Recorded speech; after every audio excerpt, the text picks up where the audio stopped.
I'm not saying you shouldn't care, because that's not the right attitude to have. You love this woman, so you should care.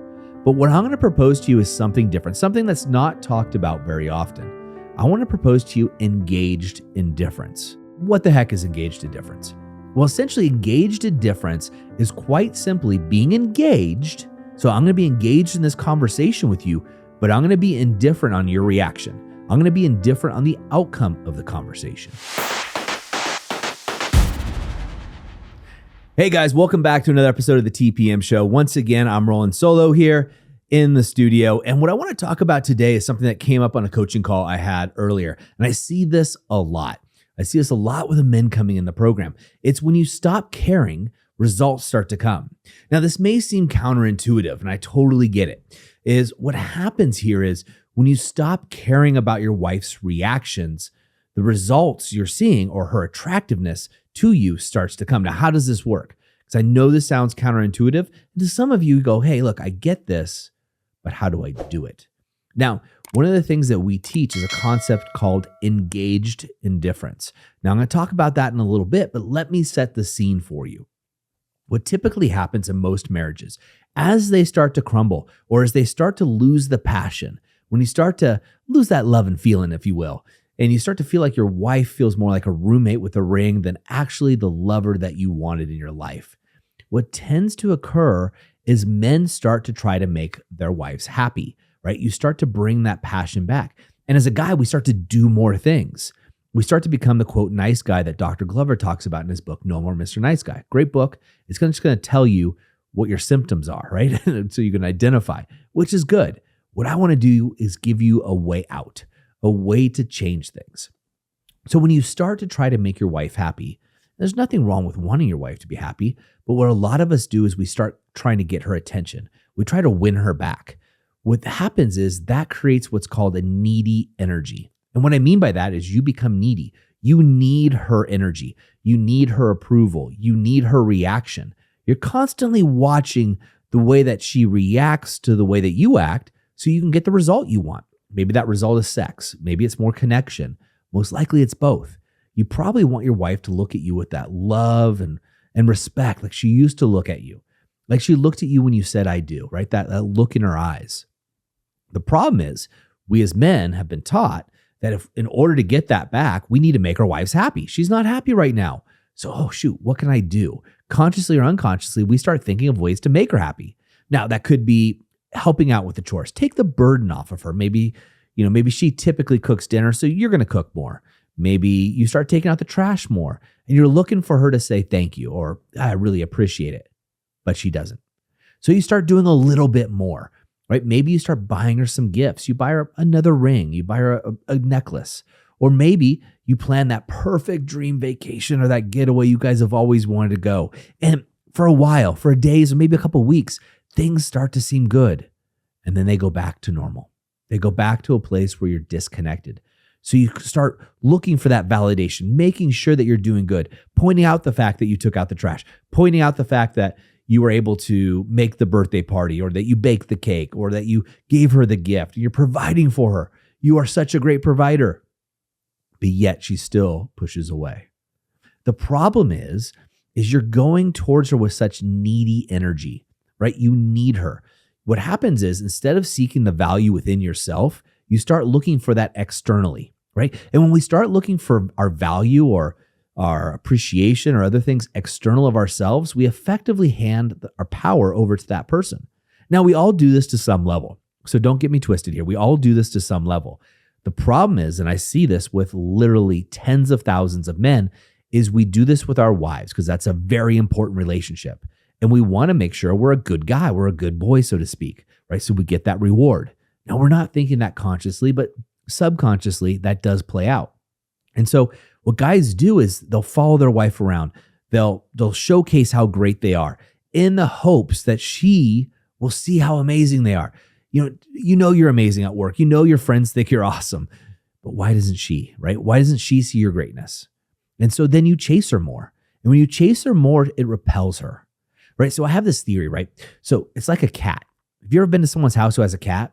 Well, if a cat's sitting on a couch and you walk over and sit next to it and try to start petting it right away or walk up to it if it's on walking around, try to pet it, the cat runs away. The cat runs away. And if you chase that cat, it runs away and hides under the bed and it wants nothing to do with you because you have that needy energy for the cat. But here's something else I can tell you. You walk into that same room and you ignore the cat. You act like the cat doesn't exist. Within about 5 minutes, roughly, right? In about 5 minutes, that cat's going to end up on your lap, purring, rubbing its head against you, trying to get you to pet. Same cat, different energy, right? Your wife, in this example, is kind of like the cat, but you're chasing that cat, and a cat's running and hiding because that needy energy is repelling it, and you're repelling your wife. And the problem is when you stop caring, she starts coming back, right? This happens for a lot of men. They give up. They're like, you know what? This marriage is done. Screw it. I'm out of here. And then they have that for a few days, maybe weeks. And all of a sudden their wife starts coming back. She starts being nicer. She starts noticing him. Maybe she starts making advances and trying to seduce him. They have sex. It's intimate. It's connected. They laugh. They're fun. And then next thing you know, she drifts away again because he starts pursuing her again. The needy energy. So I'm not saying you shouldn't care because that's not the right attitude to have. You love this woman, so you should care. But what I'm going to propose to you is something different, something that's not talked about very often. I want to propose to you engaged indifference. So, Doug, what the heck is engaged indifference? Well, essentially, engaged indifference is quite simply being engaged. So I'm going to be engaged in this conversation with you, but I'm going to be indifferent on your reaction. I'm going to be indifferent on the outcome of the conversation. When I can be engaged and indifferent, I am showing you that I'm strong within myself and the outside world, aka you or your wife, right? You aren't going to change me. You are not going to make me react. Your reaction to me isn't going to make me volatile because you don't have that power over me, right? You just don't.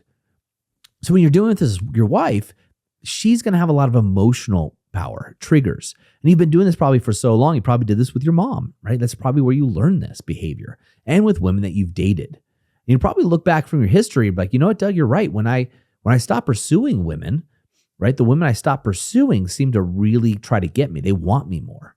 And that's because of this needy energy. When you don't seem needy, you seem like you are fulfilled within inside. You become safe. You become desirable, right? Because if I know, which is what your wife is saying, she's like, if my man can have everything he needs energetically within inside himself, he can therefore create a safe space for me.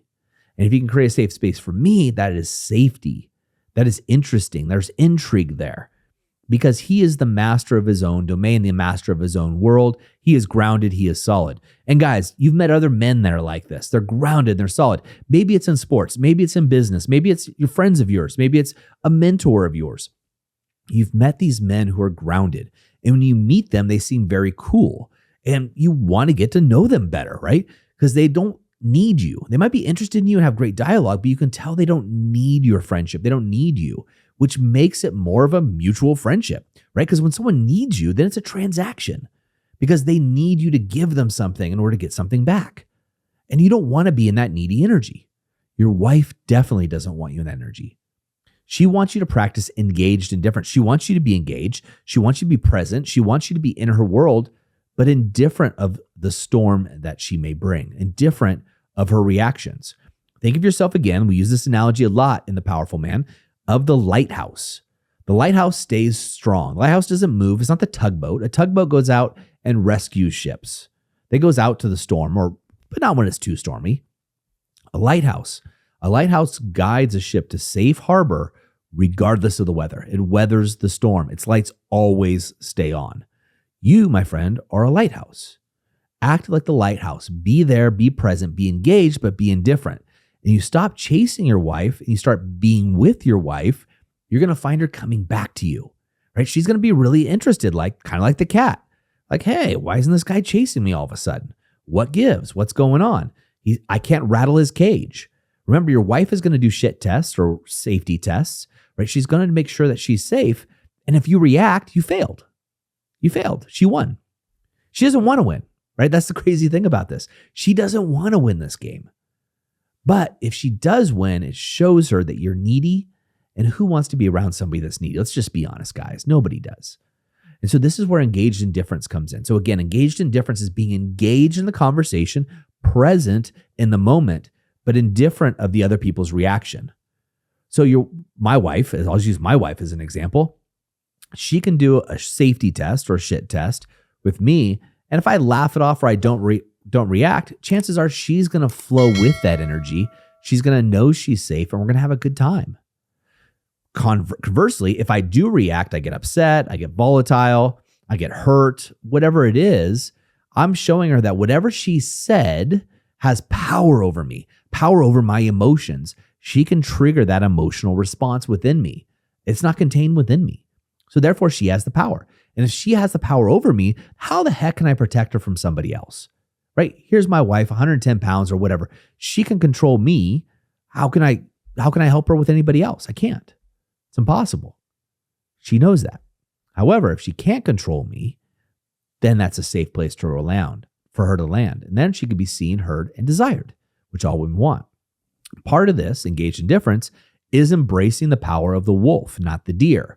If you're new to this podcast, you probably might have heard those before, so let me define what those are for you. A DEAR is an acronym. It means defend, excuse, explain, and react. This is what most men do in a situation where their wife triggers them. They defend themselves. They get upset.